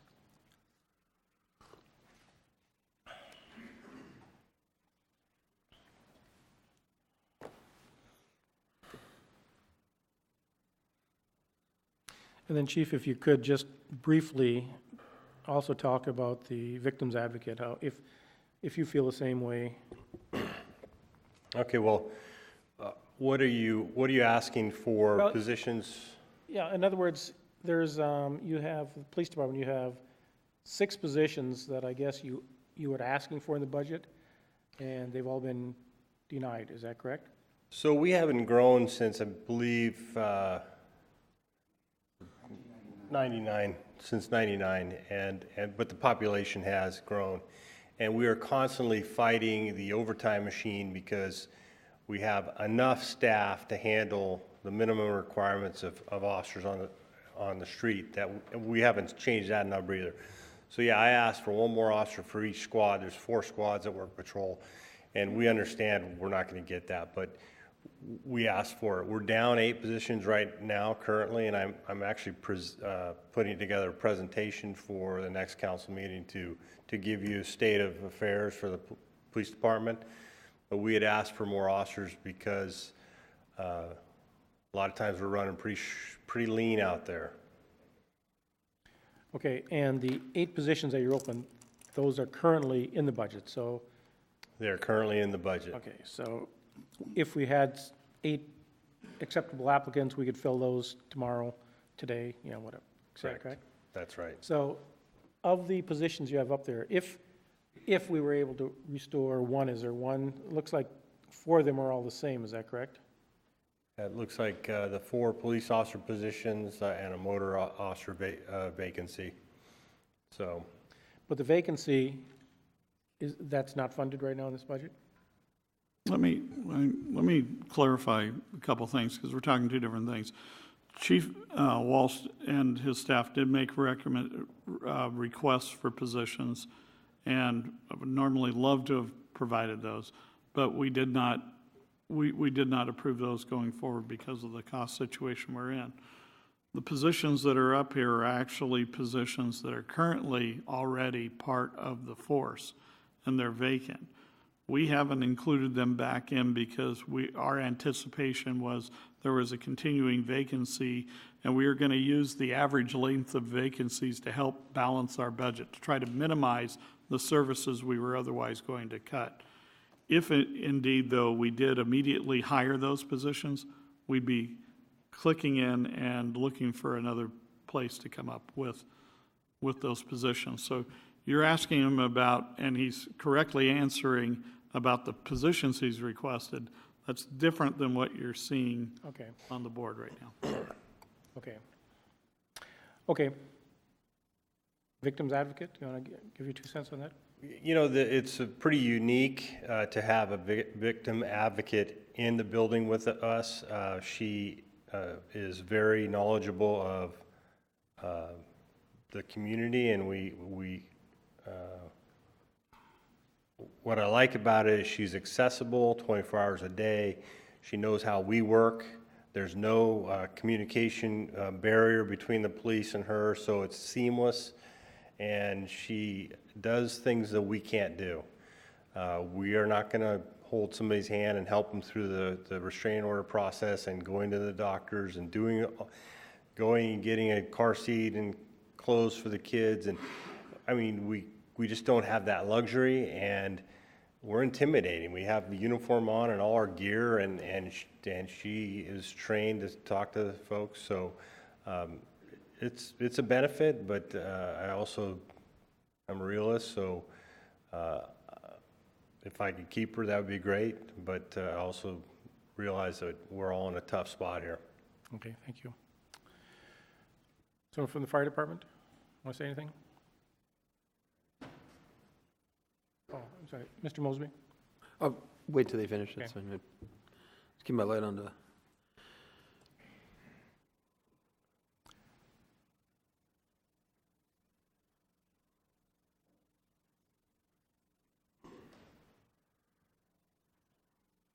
So may I address the positions?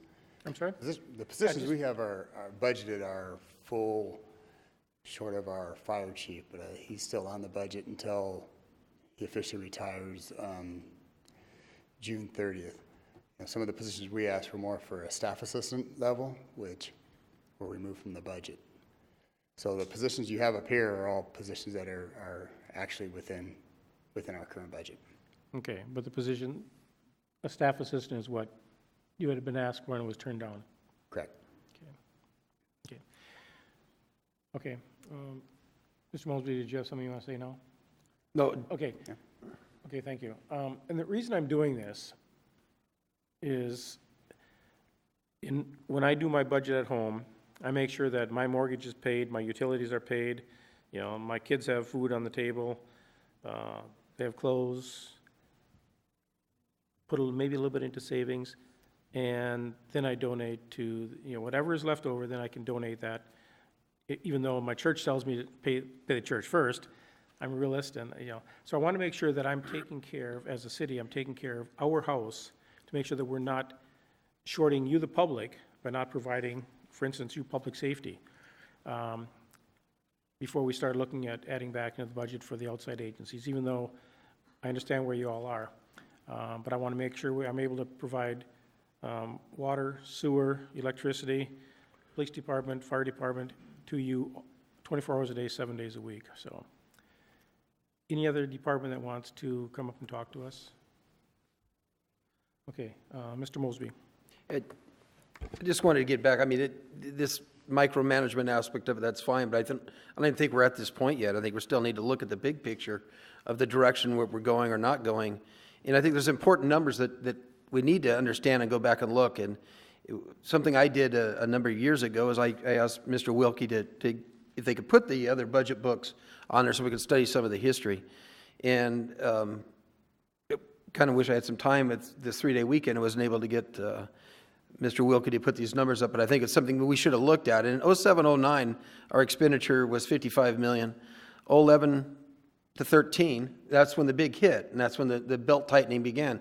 We went down to $50 million. And that was a downturn. We weren't looking at increases, annual increases in the movement like we're getting right now.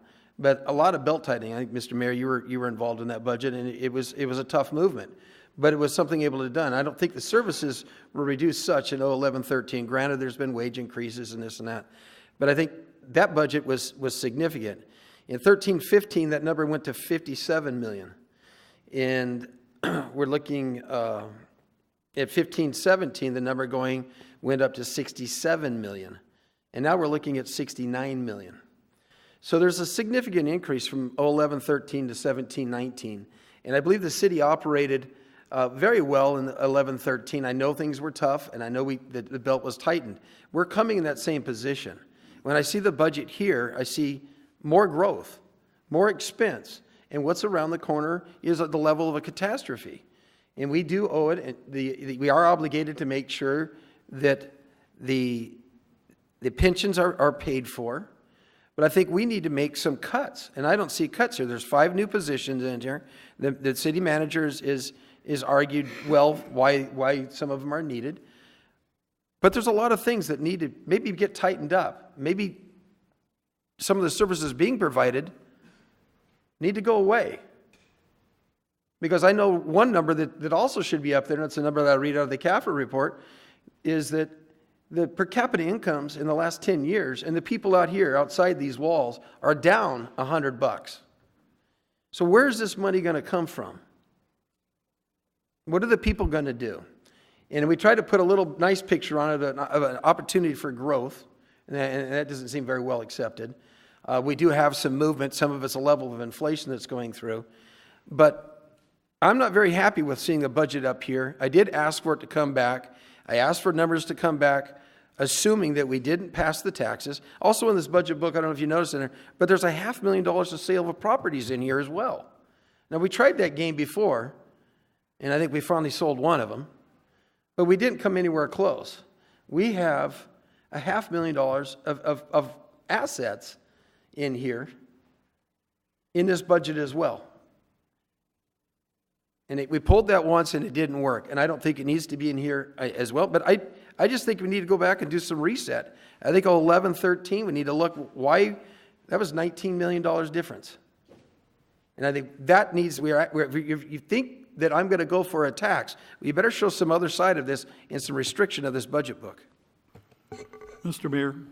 Sure, go ahead.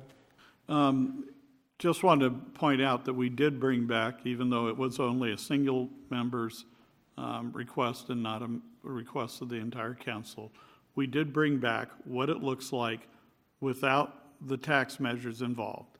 That is the picture.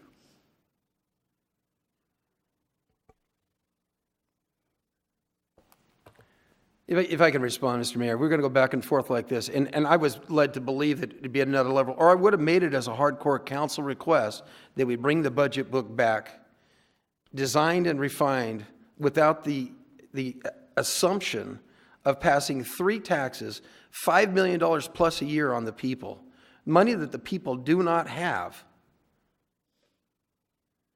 And I apologize for that. I guess I'll make sure that I go to that next level. I did also make a minor request for documentation of the cost allocation books going back the last 3 years, so I could also look at numbers.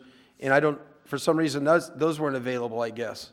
So I can study. I think it's important that we look at historically where we've gone, what we've done, the belt tightening that people have done in the past when we come up a wall of a crisis.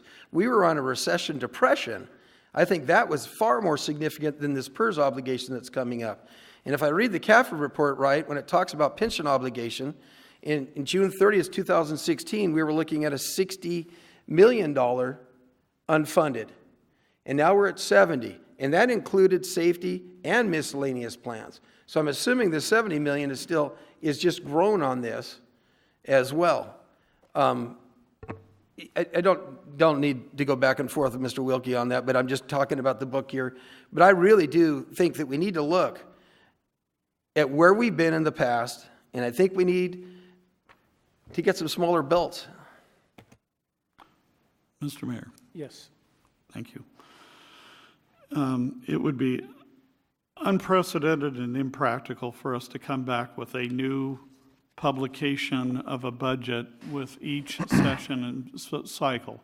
Every year, we've seemed to have somehow been able to operate our way through good times and bad with, there's usually 2 copies. There's a draft that's presented at the beginning, because there is a lot, there are thousands of hours of work that go into the production of this. We have a draft, and then after councils had the opportunity to review and make the changes that they wish to make, we come out with the final adopted one. Those are the 2 printed amounts. Everything else, we're working off of keeping track of everything it is that you want to change from here and making sure that's getting incorporated into the final budget. And that's what we're committed to do. It just simply wouldn't be practical to have gone through what took us months to prepare to come out and take that much time again coming out with something different. We're on this path to try to get resolution and get resolution by June 30th. Councilmember Mosby. Well, I believe the enterprise section, that's probably pretty solid, doesn't need much changes in that. I think there was a level of assumption here that maybe before we went anywhere, we should have projected that we would assume, or we would go through with putting some tax measures on the ballot. And, maybe we need to talk to the attorney to find a way to extend this so we can negotiate for several more months and find a way to fund as we go to get through this. But I think there's a level of assumption here that is really unprecedented in the city of Lompoc. And I ran on in the election that I was against these taxes. And I'm speaking for the people. I have not had one person come up to me and say, hey, let's do it. Tax us. I've had people say, defend us. Don't let these go through. I just had a call before the meeting. Defend us. We can't afford it. Food, shoes for my kids. So you spent thousands of hours there with a high level of assumption, and we all got fifth grade teachers that told us what assumption was about. So, Mr. Mayor, I'm yes, sorry. go ahead. Again, I'm not asking the council individually or collectively to take any position for or against any of the tax measures. My request is to allow us the opportunity between now and November 18th of 2018 to educate the people and let the people decide. I didn't ask for this either. It's normally where I would be. This is pretty unprecedented for me as well. And I've been involved in local government as long or longer than anybody else in the room. So it is unprecedented, and it wasn't done lightly. It was done with a lot of lost sleep. As a citizen, though, I'll be the first then, because I am one of your constituents, and I will tell you, please let the voters decide. Let me and my fellow citizens decide. Councilmember Mosby. Well, I'll go on again. 11-13, we had a budget of $50 million. There were a lot of things that have been added since then. This book comes forward to us with $2 million of increases. We know we have something coming around the corner of a catastrophe. It needs some trimming.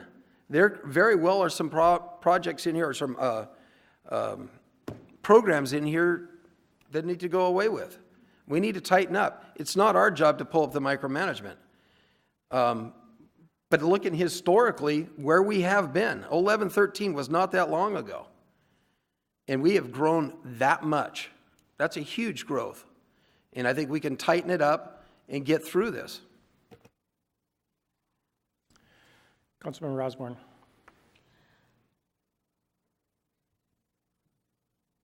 First, I want to thank staff for making a very, very difficult recommendation. I don't envy you for having to do this research or stand before us and make this recommendation. You're absolutely right in that it is not our decision. It is not our decision to say yes or no. It is to put it forward and, again, allow our constituents to have a voice. So, while I don't support the idea of taxing our way out of a difficult situation, it is up to those that live here to make the decision about what services they do want to see continue. And what this is telling me when I look at the numbers is that in order to cover the CalPER responsibilities we will have to start cutting services. And if you don't want services cut, what do you want done to keep them?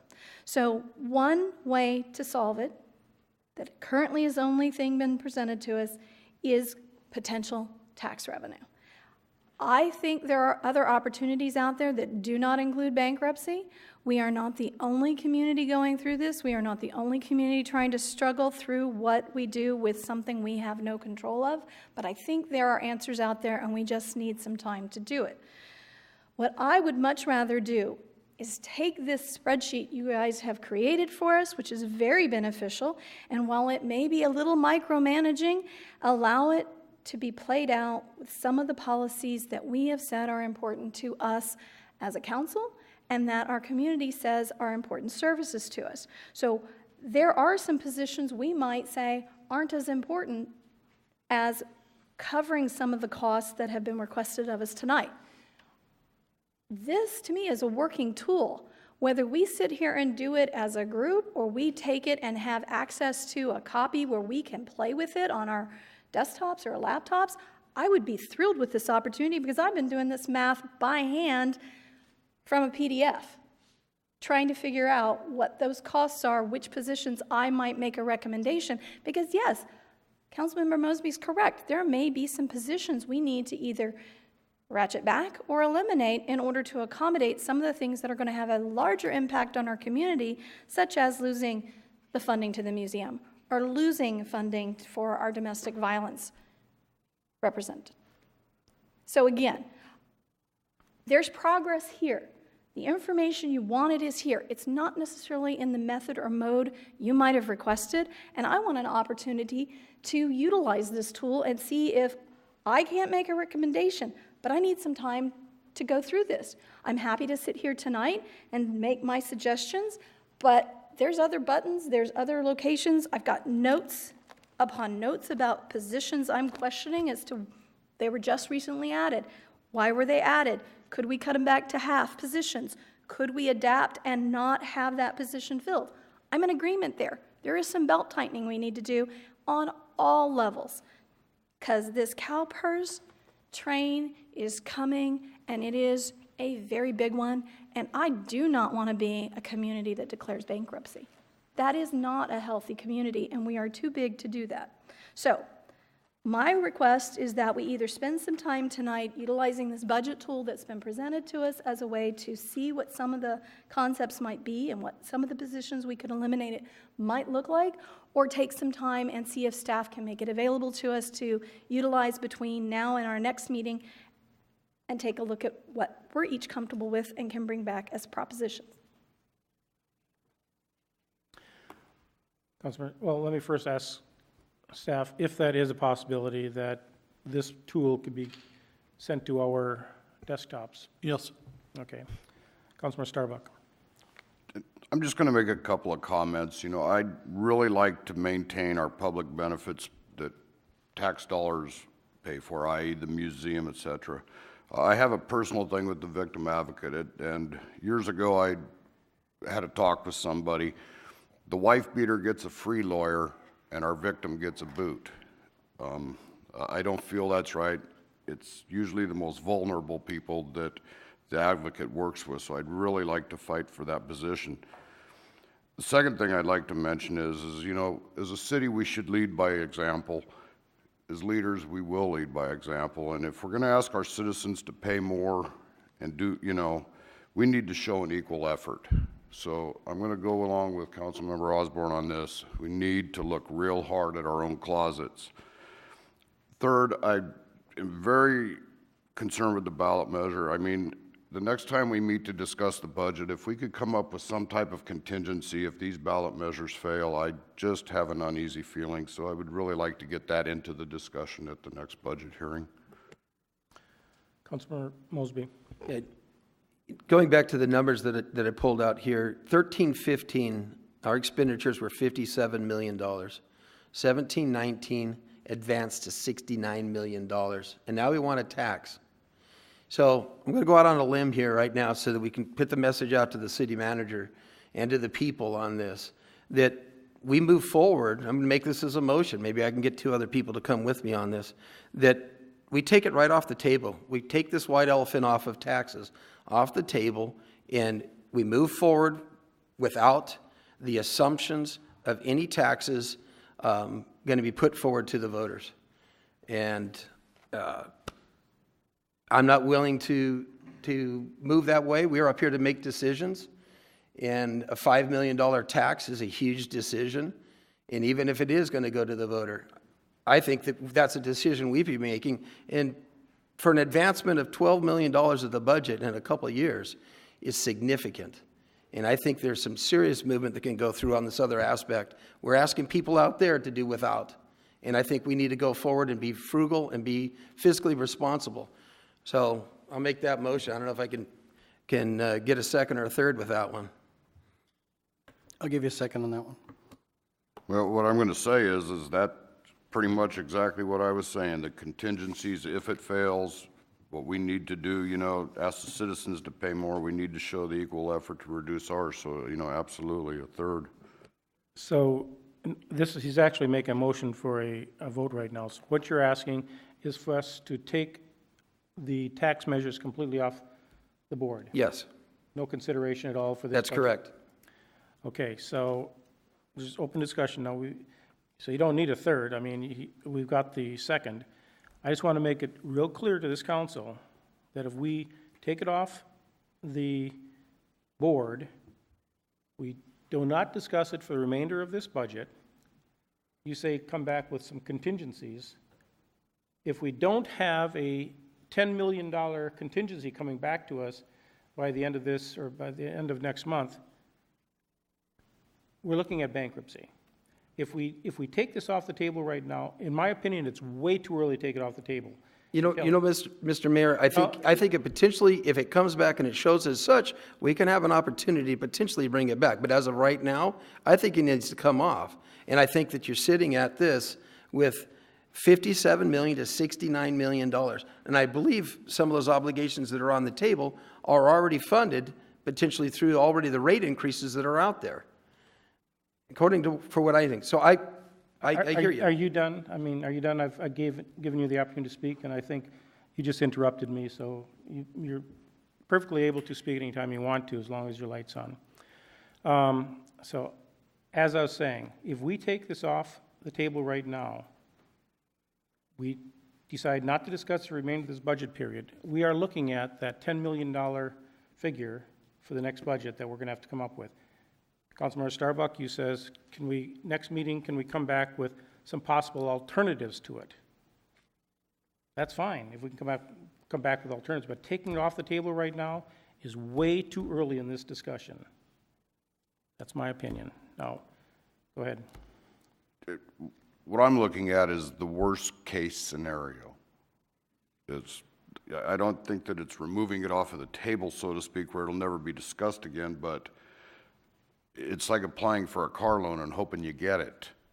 You know, it's just something that we have to have in the back of our head. You know, I mean, if the city manager can sell this tax increases to the public and everything, and it goes. If it doesn't go, then we're in worse shape for not thinking about it. Okay, so I want to remind you that the motion is to not discuss it for the remainder of this budget. It's not to, you know, maybe it will, maybe it won't, maybe the city manager will be able to sell it to the public. It's off the table. We're not going to be discussing it. That's why I want to really make it clear. Oh, excuse me, I'm sorry, Mayor. Words are powerful and they have meanings. This will not be a situation where I am selling a tax measure to the public. It is an educational process so that the voters can make a decision. Sorry. I agree. I was just using Councilman Starbuck's words. So if we take it off the table right now, it's done. The alternatives you want us to come back with, we better come back with some big ones, because we're not going to be just talking about this possibility of taxes for the remainder of this budget cycle. So we have a motion, we have a second. Before we vote, I just want you to remember what the meaning of this vote is. Can we clarify that motion? I didn't get that interpretation with taking the sales tax off of the, I thought we were going to look at it. Well, I assume everything is off that. Everything is off.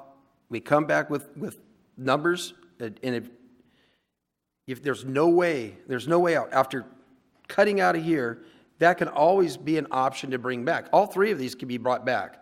You need 3 votes to bring it back. But I think right now the level of assumption is 100% that they're passing. And I think it's foolhardy to go to this level. And I think it needs to be seriously put out there that these are off. And let's get back with the numbers assuming these are off. And then if you can't make it work, then you can try to peel back 1 or 2 or 3 of these. But anyhow. Okay. Clear the vote buttons. Okay. I do not think at this point you can take anything out of the discussion. I absolutely agree with Councilmember Starbuck that we should discuss contingencies and the what-ifs and play out a budget that doesn't include the taxes. But I think it's way too early to do that. You have to discuss the contingencies and see how bad they are before you take away discussing potential tax increases to solve this. It's part of the discussion. Yes, we need the contingencies, but I don't want to take it off the table and have to reintroduce it if it turns out our contingencies are so bad and the solutions are no good that the only way forward is to recommend tax. That needs to stay a part of the conversation, not make a motion that has to be brought back. It's there. Let's bring contingencies forward. Let's talk about them seriously. Let's make an effort, but don't slow down the process by trying to turn it around and force the tax discussion to come back. Okay, any further discussion? Let's vote.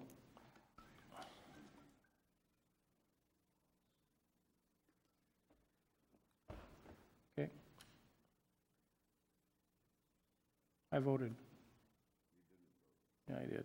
Clear it. Let's vote again.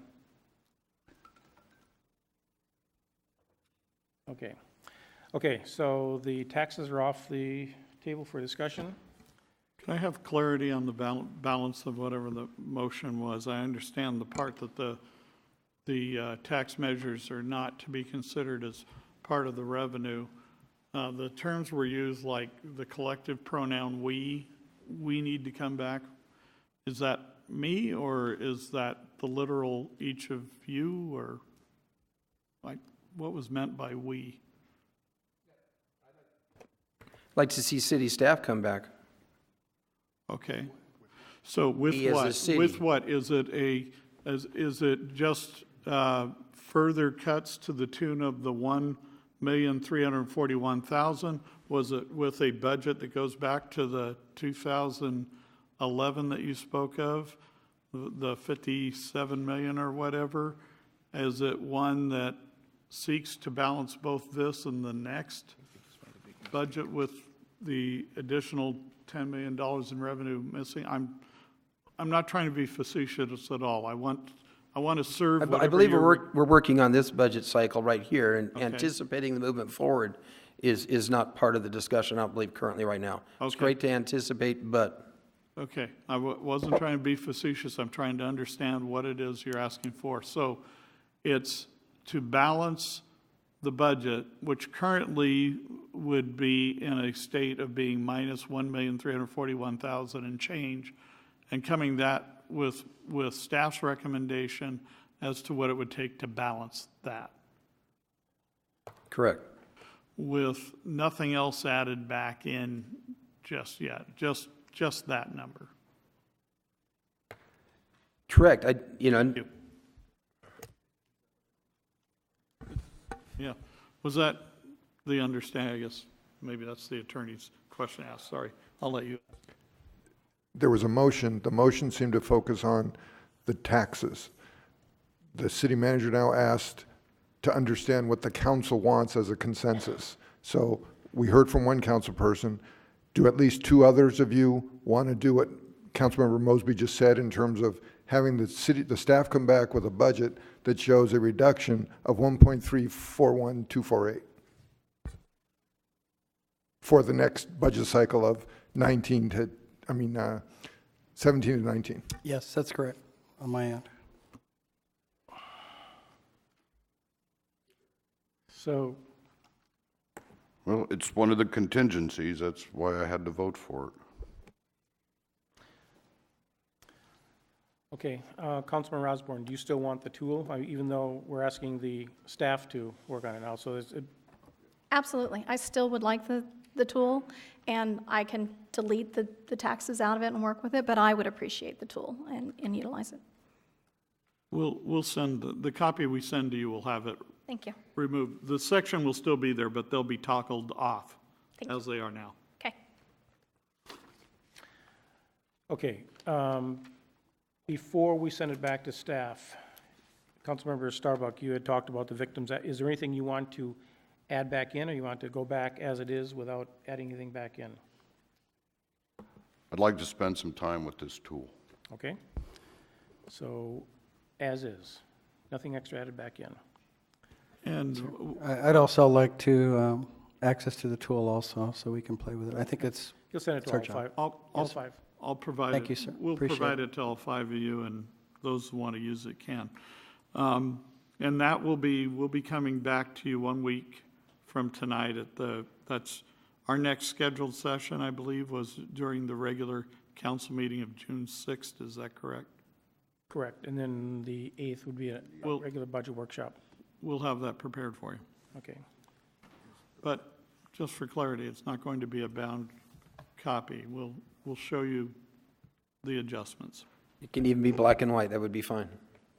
Thank you. Okay. Looks like there's some discussion over there, so. Everything clear over here? Yeah, everything I heard from the attorney, I heard from you, Matt, so we're all good. Okay. Anything else from the council? Okay, Madam Clerk, in written communication? Okay. Oral communication, this is your opportunity to speak to us for up to 2 minutes on any item. Seeing no one rise, we're going to close oral communication, and this will bring us to an adjournment to the next city council meeting on June 6th at 6:30 p.m. here in council chambers. Good night. Thank you.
you.